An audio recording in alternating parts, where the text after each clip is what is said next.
Okay, so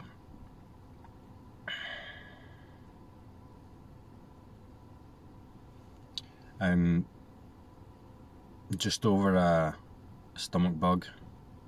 Well, not quite, it's still there a bit, so I'm getting these kind of waves of sickness, so if I have to pause at any minute, it's probably a wave of sickness. So I wanted to talk about and go into a little bit more detail what's commonly referred to as the dark night of the soul. It sounds a bit intense, doesn't it? I experienced, and at times still experience, this as kind of existential, visceral, with thought forms panic attack. And I just wanted to point out that this isn't something that's commonly discussed in the mainstream sources of material on awakening. Not really, because and I know why, because it's kind of off-putting. It's touched on, and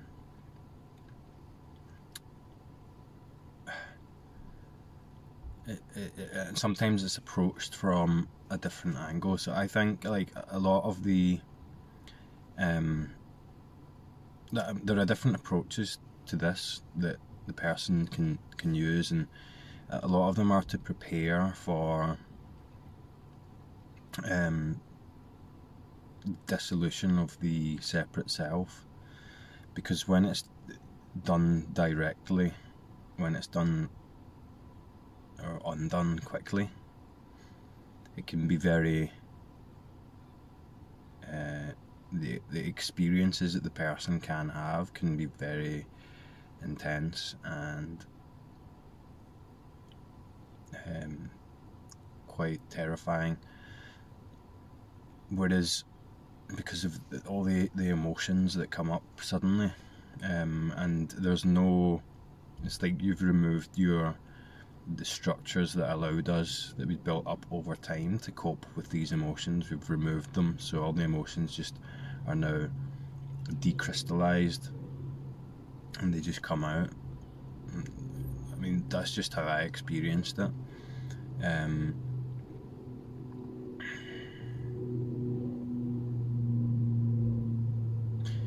Yeah, what I talk about is from my own experience, but also from what I've observed and what I've learned. And I know that the people that are watching, most of the people that are watching are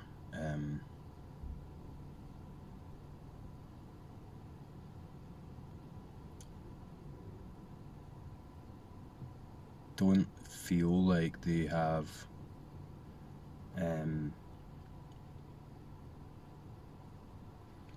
had some sort of perceptual shift,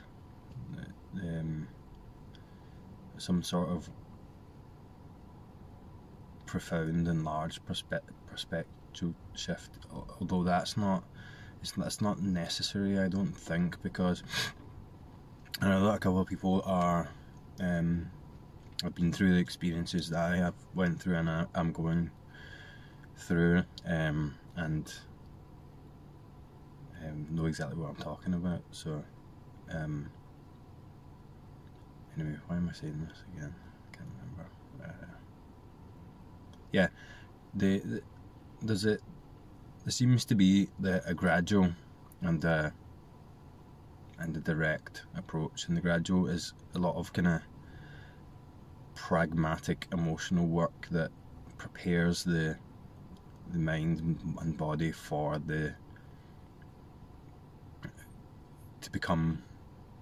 to be seen through. It reduces the density before the shift and the awakening, so that there's less to come up when it happens.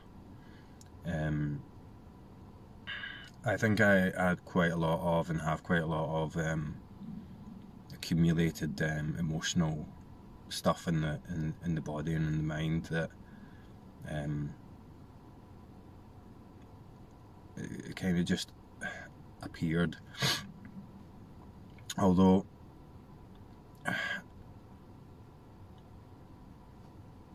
it's like, I can kind of describe it as, when you see it, when you become aware of it, it's like you realise it's there and then you have to deal with it. I can kind of, so say, how can I describe? So see this window, this car window, or say,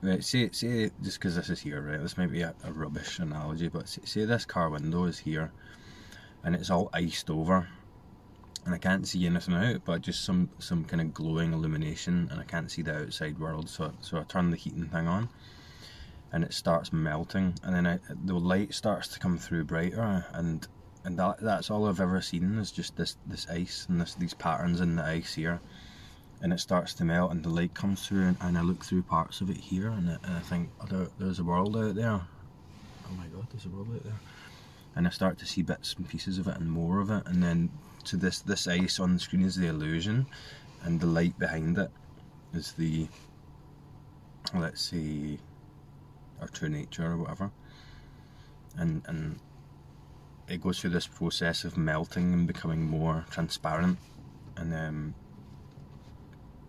that's kind of what it's like. But in seeing through of these patterns that you've become so accustomed to and you know so well, and you see right through them, and that shock of this is melting away, this is not this that I invested so much in, this that I was living my life from, all of this, letting go of that, for some reason it's painful, and that's probably a terrible analogy, but it's just because I've got a window in here, yeah, but it has to melt away in that melting process, that decrystallizing, it releases the emotions, and it's scary. I think I was kind of lucky because I had, in my life, I had, you know,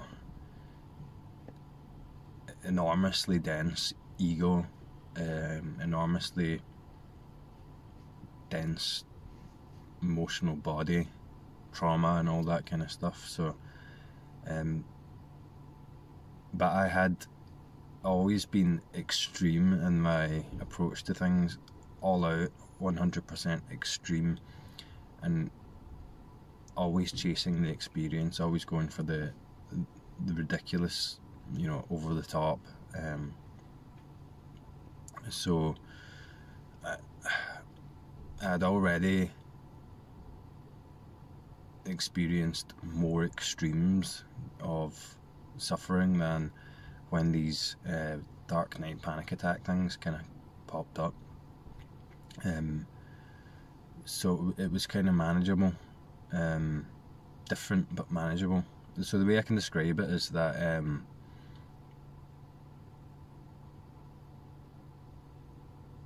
initially we're connecting with our being, we are exploring this reality with attention for the first time, and then it appears as I've never something like this, it's not a thought, but it appears as something like, oh, this is so weird, why have I been ignoring this the whole time, why have I not been questioning what this is weird, and then and then it kind of goes, and it's quite interesting and cool, and there's a piece there, and then it kind of goes the opposite direction where you're like, oh no, what is this? What is this? Oh no, oh no, oh no. And then you get that visceral panic, that deep fear. It's very similar to I went through a psychoactive substances phase, which again was extreme, and the fear that you get after when your body's restabilizing after some sort of serotonin inducing drug. The dip, you get the high, and then you get the sudden poof, and the fear, the horrible fear. It's just like that. It's very, very similar. So, and then you go through that, and you can see the mind coming up to distract, to try and come up and distract you. And sometimes you're happy to take it. You're happy to just go, okay, look, let's just go back to what I know. And then it comes again, and then it comes a point where you've seen so much that it just happens, and there's no, and then it's even worse because you know that there's no way back. There's no distracting. There's the illusion has become so it's become opaque to the degree that you can't ignore what's there. And every time it comes, it's like it removes a layer of the self. It's like these waves of kind of, let's say, cleansing or whatever, of dismantling of the self, and they just start to come, and they start to come. And one of the more terrifying ones for me was which I've explained a few times, was the world closing in, the loss of this center point of the universe as me, the distance closing in, the almost like two-dimensional in the 3D, or the extra dimensional closing of space, and the realization this is all the one picture. This is all like a series of two-dimensional flat images, that kind of thing. And it closes in, and then the only thing you've got to orient yourself in this, even though it's all still there, like the illusion is still there. I don't know, it's kind of paradoxical that the fear's there, but the body starts like trying to grip itself onto reality, and that deep sinking, falling feeling. When you can see how dense this seemingly inherent dense physical, emotional mind body, you start to be able to experience it and feel it rather than ignoring it and looking out. When that happens, you become aware of it, and then becoming aware of that, then the waves come, and it starts to become transparent.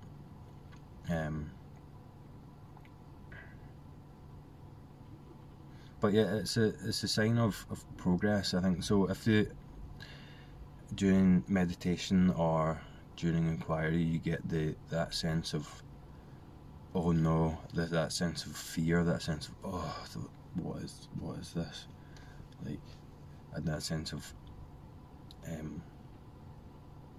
horror or loss or existential terror, that's a sign of progress, I think.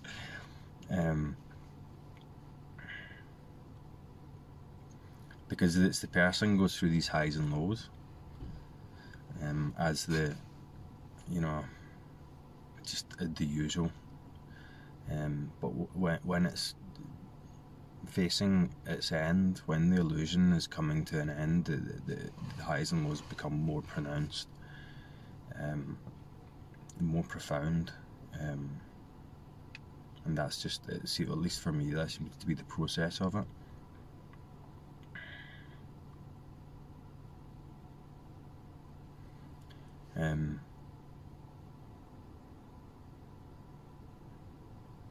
And most of the people I've talked to,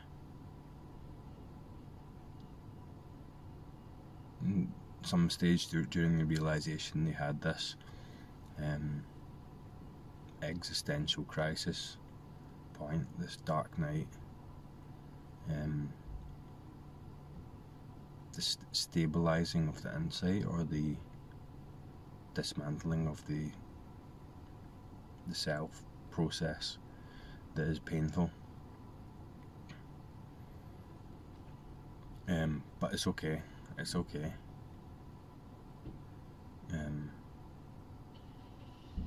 Everything's the same. Nothing's changed, and that's the funny part. Everything's the same. It's fine. It's all still here. And that when you really go into that, that's where the peace is.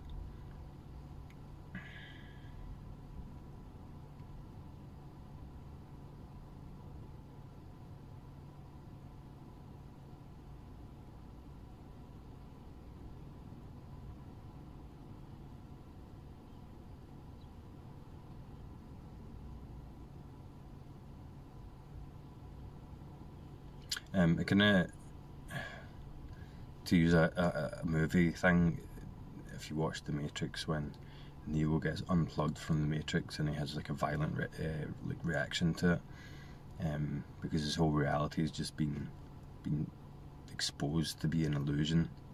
He can't handle it, and it takes him a while to stabilise. He's not well, he throws up and all that kind of stuff. Kind of similar idea. But to just go into it, and during one of these episodes, the realization that kind of stabilized my fear, or like kind of helped me through that fear reaction, was the realization that this ego, this self, this person was just these reactions were just it was just an animal trying to protect itself, just a biological mechanism.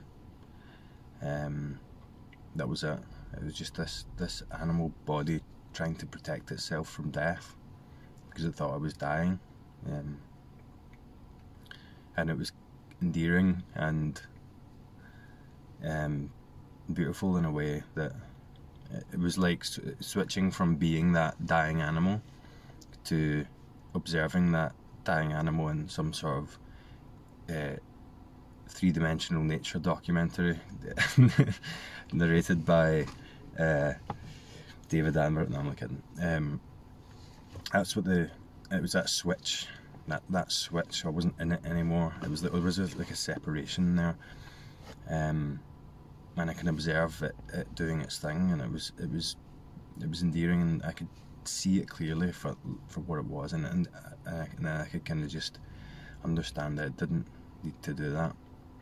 It didn't need to do that because everything's fine, and that just settled it. Yeah.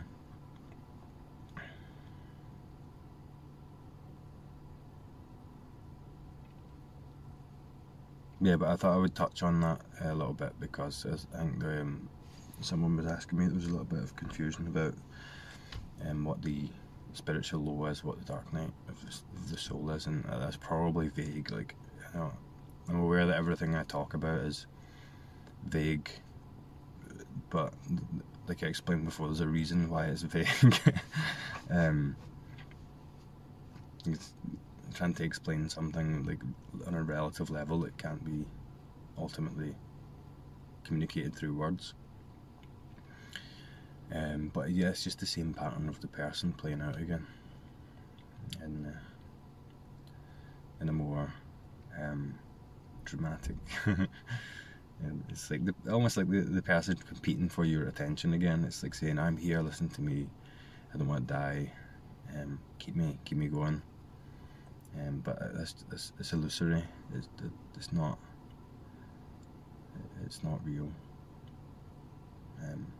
It's the addiction talking. The addiction to this identification. Very strong withdrawal symptom as we stabilise. Anyway, I need to go. That'll do for now.